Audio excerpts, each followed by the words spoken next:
ಇರಾನ್ನ ಹೆಣ್ಣು ಮಕ್ಕಳ ಶಾಲೆಯ ಮೇಲೆ ಕ್ಷಿಪಣಿ ದಾಳಿ ನಡೆದು 160ಕ್ಕೂ ಹೆಚ್ಚು ಮಕ್ಕಳು ಮರಣಿಸಿದ್ದರಲ್ಲಿ ಯುಎಸ್ಎಯ ಪಾತ್ರ ಇರುವುದನ್ನು ರಿಪಬ್ಲಿಕನ್ ಸೆನೆಟರ್ ಒಪ್ಪಿಕೊಂಡಿದೆ.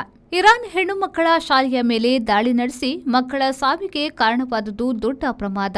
ಇಂತಹ ಯುದ್ಧಾಪರಾಧಗಳಿಗೆ ಅವಕಾಶ ಕೊಡುವುದು ಸರಿಯಲ್ಲ ಎಂದು ರಿಪಬ್ಲಿಕನ್ ಪಕ್ಷದ ಸೆನೆಟರ್ ಜಾನ್ ಕೆನಡಿ ಅವರು ಹೇಳಿದರು. ಶಾಲೆಯ ಮೇಲಿನ ದಾಳಿಯು ಇಸ್ರೇಲಿನ ಸ್ವಂತ ತೀರ್ಮಾನವಾಗಿರಲಿಲ್ಲ.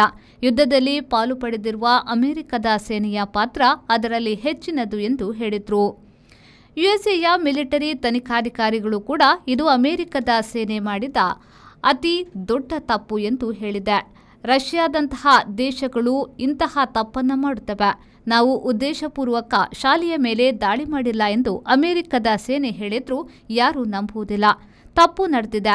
ರಕ್ಷಣಾ ಇಲಾಖೆಯು ಇದರ ಬಗೆಗೆ ಒಳ ತನಿಖೆ ನಡೆಸಿದೆ ಎಂದು ಸೆನೆಟರ್ ಕೆನಡಿಯವರು ಹೇಳಿದರು.